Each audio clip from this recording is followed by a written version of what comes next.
நாளை பெரம்பூர்ல இருந்து பிரச்சாரம் தொடங்க போறதா சொல்றாங்க. அவருடைய தேர்தல் பிரச்சாரம் வட சென்னையில் பெரம்பூர்ல இருந்து தான் தொடங்க போகுதுன்றது கடந்த வாரமே இந்த செய்தி பரவலாக வந்துட்டு இருந்ததுங்க. மேபி நீங்கள் இப்போ கன்ஃபார்ம் பண்ணுறதால 234 ஏதாவது யாராவது கட்சி ஒரு சர்ப்ரைஸ் வச்சிருப்பார். பாண்டிச்சேரியில் நேற்று 2 தொகுதி 30 அனௌன்ஸ் பண்ணி 2 தொகுதி கொடுத்துருக்காங்க பாருங்க. அது மாதிரி தமிழ்நாட்டிலையும் ஏதாவது சர்ப்ரைஸ் இருக்கும்.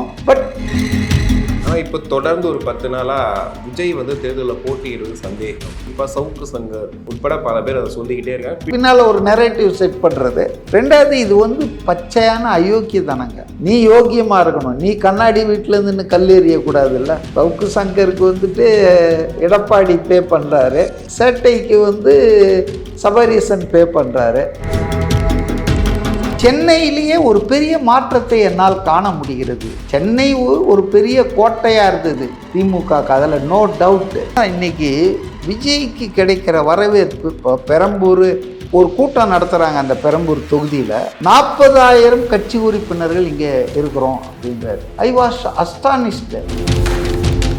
அவரை இவங்க படங்கள்லாம் காட்டிக்கிட்டு இருக்காங்க. அவர் களத்தில் இறங்கினார்னா தான் தெரியும். he will connect with the people, instant connect ஆகிடுவார். அதனால் அவர் பிரச்சாரம் போச்சுன்னா இன்னைக்கு இருக்கிறத விட அதிகமான செல்வாக்கு அவருக்கு கிடைக்கும். இவங்களுடைய எல்லா முயற்சியும் தோல்வியில் முடிந்திருக்கிறது.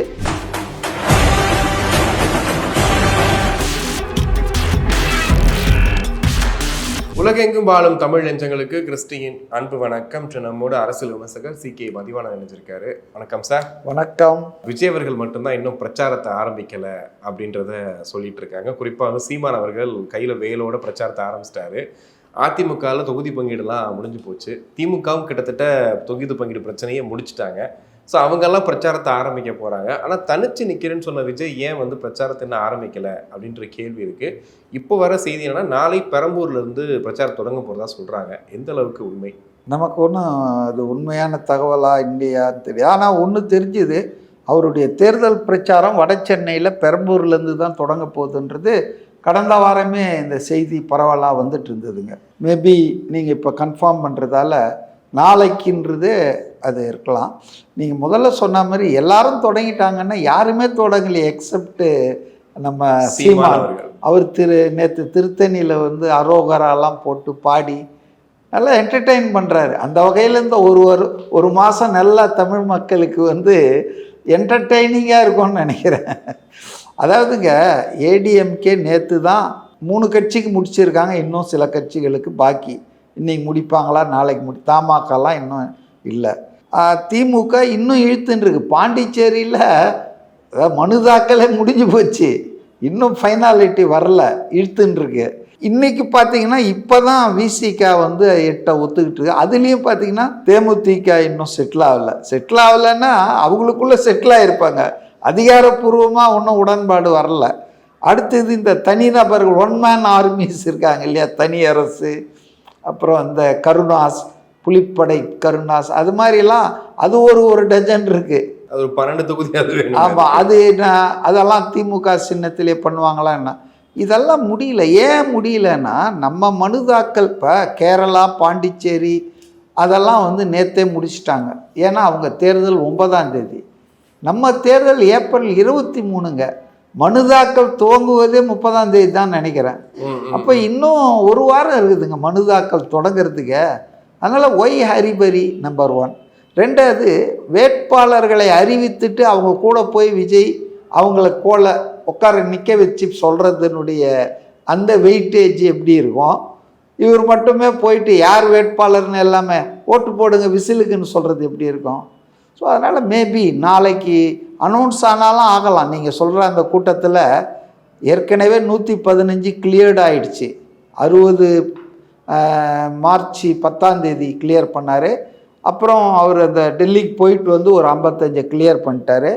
அஃபிஷியலாக இன்னும் அனௌன்ஸ் பண்ணலே தவிர அவங்க எல்லாருக்கும் சொல்லியாச்சு. மனு தாக்கல் வெட்டாயிட்டுருக்கு லீகலாக. ஏன்னா புது பார்ட்டி இல்லையா, ஏதாவது ஒன்று சொல்லி ரிஜெக்ட் பண்ணிட்டா அது ஆபத்தாக போயிடும் இல்லையா. அதனால் 1 முறைக்கு 2 முறை கிராஸ் செக்கிங்லாம் நடந்துகிட்ருக்கு ஆஃபீஸில் தான் நான் கேள்விப்பட்டேன். ஸோ என்னை பொறுத்தவரையில் 234 ஏதாவது யாராவது கட்சி ஒரு சர்ப்ரைஸ் வச்சுருப்பார். பாண்டிச்சேரியில் நேற்று 2 தொகுதி 30 அனௌன்ஸ் பண்ணி 2 தொகுதி கொடுத்துருக்காங்க பாருங்க. அது மாதிரி தமிழ்நாட்டிலையும் ஏதாவது சர்ப்ரைஸ் இருக்கும்.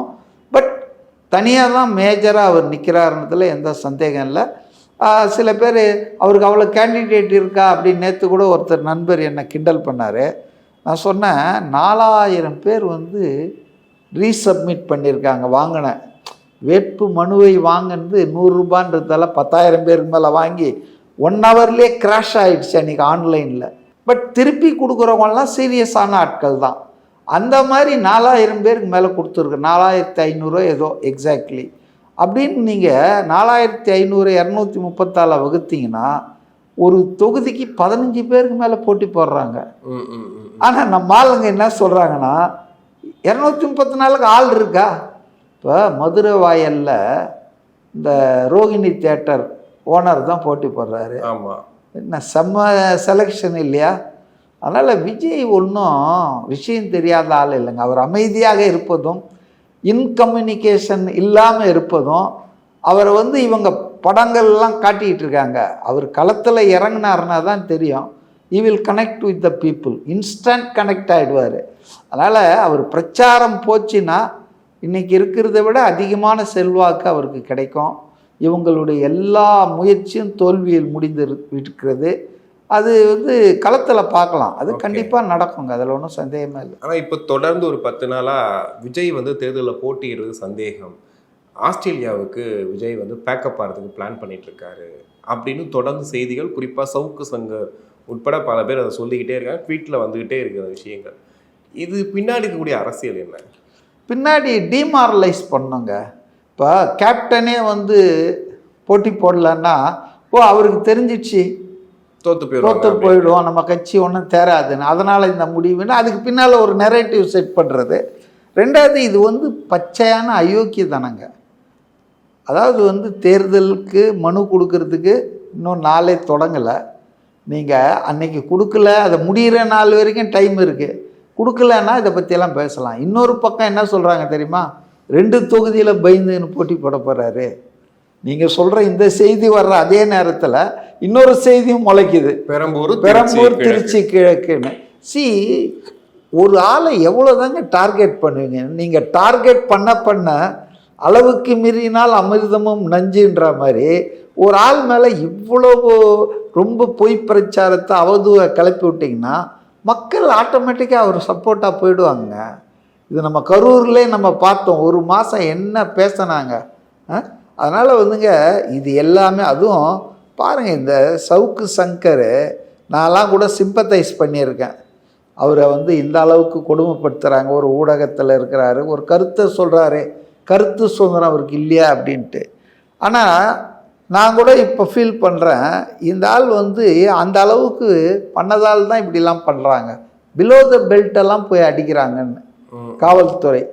தேவையில்லாமல் மூக்க நுழைக்கிறது, இன்டர்னல் பாலிட்டிக்ஸு, பர்சனல் மேட்டரெல்லாம் பேசினா நீ யோக்கியமாக இருக்கணும். நீ கண்ணாடி வீட்டிலேருந்து கல் எறியக்கூடாதுல்ல. அப்போ இன்றைக்கி அது சேட்டை துரைமுருகனாக இருக்கட்டும் அல்லது சவுக்கு சங்கராக இருக்கட்டும், எல்லாமே வந்து they are serving their paymasters. Savukku சங்கருக்கு வந்துட்டு எடப்பாடி பே பண்ணுறாரு, சேட்டைக்கு வந்து சபரீசன் பே பண்ணுறாரு. ஸோ அவங்க பே மாஸ்டருக்கு ஏற்ற மாதிரி கதைகளை அள்ளி விட்டுட்ருக்காங்க. பட் இதெல்லாம் ஜனங்க கிட்ட இருந்து எடுபடாதுங்க. இதை விட மோசமான பிரச்சாரம்லாம் எம்ஜிஆருக்கு எதிராக பண்ணியிருக்காங்க, விஜயகாந்துக்கு எதிராக பண்ணியிருக்காங்க. அதனால் மக்களுக்கு வந்து ஏதோ ஒன்றுமே தெரியாதுன்ற மாதிரி இவங்க ஆனால் மக்கள் ரொம்ப புத்திசாலிகள். அவங்க உங்ககிட்ட வந்து நிருபர் எவனா கேட்டான்னா நாங்கள் வந்து இவருக்கு தான் போடுவோம்னு சொல்லுவாங்க. அவங்களுக்கு தெரியும் இது வெளியே போயிடும்னு. மனசுக்குள்ளே வச்சிக்கின்னு யாருக்கு போடணுமோ அதை கரெக்டாக போடுவாங்க. அதனால் இதெல்லாம் வந்துங்க ஒரு அவதூறு பிரச்சாரம். மீடியாவை எப்படிலாம் விஜய்க்கு எதிராக யூஸ் ஆர் மிஸ்யூஸ் ரெண்டும் பண்ணுறாங்கன்றதை நம்ம புரிஞ்சிக்க வேண்டியது தான்.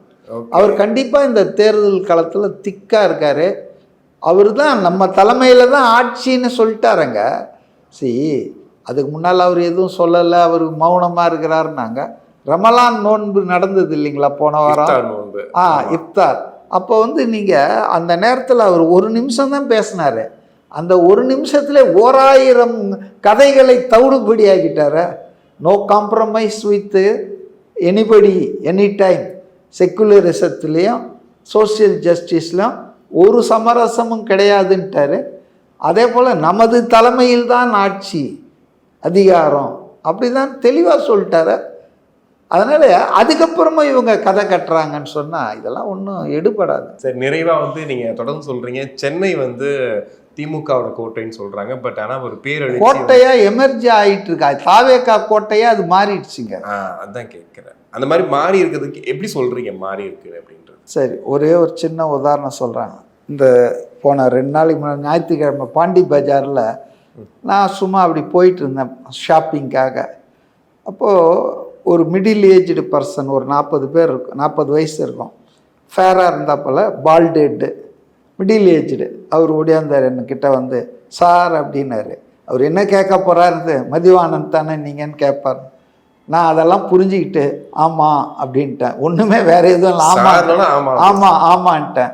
சார் தலைவர் வந்து சிஎம் ஆயிடணும் சார் அப்படின்னாரு. ஜனங்க வந்து விரும்பினாங்கன்னா அவர் ஆவறதை யாராலும் தடுக்க முடியாது தம்பின்னு. இல்லை சார் ரொம்ப சதி பண்ணுறானுங்க சார், திமுக அதிமுகலாம் ரொம்ப அவருக்கு ரொம்ப இது பண்ணுவானுங்க சார், மக்கள் சக்தி எல்லாத்தையும் உடைக்கும் தம்பி, கவலைப்படாதுன்னு தோளில் தட்டிட்டு போனேன். இது ஒரு அனுபவம். ஆட்டோவில் நான் வந்துட்டு இருந்தேன் சில வாரங்களுக்கு முன்பு, மெட்ராஸில் தான் எல்லாம். ஆட்டோவில் நான் வரும்போது ஆட்டோக்காரர்கிட்ட சும்மா பேச்சை கொடுத்தேன். என்னங்க எப்படி இருக்குது அரசியல், என்ன பண்ண போகிறீங்க, போன வாட்டி யாருக்கு போட்டீங்க, இந்த வாட்டி யாருக்கு போட போகிறீங்கன்னு. அவர் ஒரு வாட்டி என்னை பார்த்துட்டு சொன்னார், சார் நான் திமுகவுக்கு தான் சார் இவ்வளோ நாளாக ஓட்டு போட்டுட்டு இருந்தேன், இந்த முறை விஜய்க்கு போட போகிறேன் சார். ஏன் அப்படின்னு கேட்டேன். சார் இவங்க 2 பேருமே வந்து ரொம்ப நாளாக கொடுத்தாச்சு சார், புதுசாக ஒருத்தர் வந்துருக்கார் செய்யிட்டோமா சார், எவ்வளோ நாள் சார் இவனுங்க தின்னு தீப்பானுங்க, பச்சையாக சொல்கிறாரு. ஸோ பல பேரை நான் ஹோட்டலில் சந்திக்கிறேன், பஸ்ஸில், ஆட்டோவில், இப்படி ட்ரெயினில் சந்திக்கிறேன். சென்னையிலேயே ஒரு பெரிய மாற்றத்தை என்னால் காண முடிகிறது. அப்போ சென்னை மாறி இருக்கிறது. சென்னை ஒரு பெரிய கோட்டையாக இருந்தது திமுக, அதில் நோ டவுட்டு. ஏன்னா அந்த சட்டமன்ற தேர்தலில் 67 ஆட்சியை திமுக பிடிக்கிறதுக்கு முன்னால் பிடிச்ச இடம் சென்னை கார்ப்பரேஷன் தான். அப்போ தான் அண்ணா கூட வேட்டைக்காரன் வேட்டையாடி விட்டான்னு எம்ஜிஆருடைய அந்த ரோலை வந்து ஹைலைட் பண்ணி சொன்னார். அப்போ தான் அந்த வேட்டைக்காரன் படம் வந்தது. அதனால் திமுக வந்து சென்னை அர்பனில் வந்து பெரிய சக்தியாக இருந்தது என்பது உண்மை.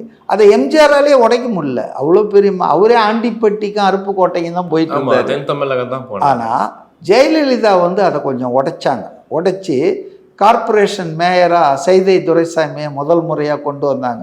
அது நிறைய கான்ட்ராவர்சி இருக்குது. எலெக்ஷன் நடந்ததா, அடித்தாங்க, துரத்துனாங்க, அது கள்ள ஓட்டு எல்லாமே. இவங்களும் அதெல்லாம் பண்ணவங்க தானே. இவங்க யோகியர்கள் புத்தர்கள் மாதிரி பேசக்கூடாது. திமுக இவங்க ஆட்சியில் இருக்கும்போதும் அதே வேலையை பண்ணியிருக்காங்க. So all set and ton result தான். டேஸ்ட் இஸ் இந்த ஈட்டிங்னுவாங்க. அந்த மாதிரி மேயர் துரைசாமி எலெக்ட் ஆனார். ஒரு கட்டத்தில் அந்த அம்மாவே ஆர்கே நகரில் நின்றுச்சு சென்னையில். அப்புறம் 8 சட்டமன்ற தொகுதிகள் இன்க்ளூடிங் டி நகர் சத்யா ஜெயிச்சாங்க. ஜெயக்குமார் ராயபுரத்தில் 16ல் 8 ஜெயிச்சாங்க. ஓகே, 8 ஈவன் ஆகிப்போச்சு. ஸோ அப்போவே ஒரு பெரிய ஓட்டையை போட்டாங்க ஜெயலலிதா. பட் அன்ஃபார்ச்சுனேட்லி அவங்க இறந்துட்டாங்க. அதுக்கப்புறம் பாஜகவோட உறவு வச்சு ஜெயக்குமாரே புலம்பி இருக்காரு, என்ன ராஜா மாதிரி வச்சிருந்தானுங்கய்யா கூட சேர்ந்து ராஜா அப்படின்னு எல்லாருக்குமே தெரியுதுங்க. பாஜகவோடு அவங்க கூட்டு வந்து ரொம்ப அவங்கள வீக் பண்ணி சென்னையில் இப்போ அதிமுக வந்து அன்ஃபார்ச்சுனேட்லி டஸ் பிகேம் ஏ டிஸ்டன்ட் தேர்டு தாங்க இப்போ சென்னையில். மற்ற மாவட்டங்களில் எப்படி இருக்கும்னு தெரியாது, சென்னையில்.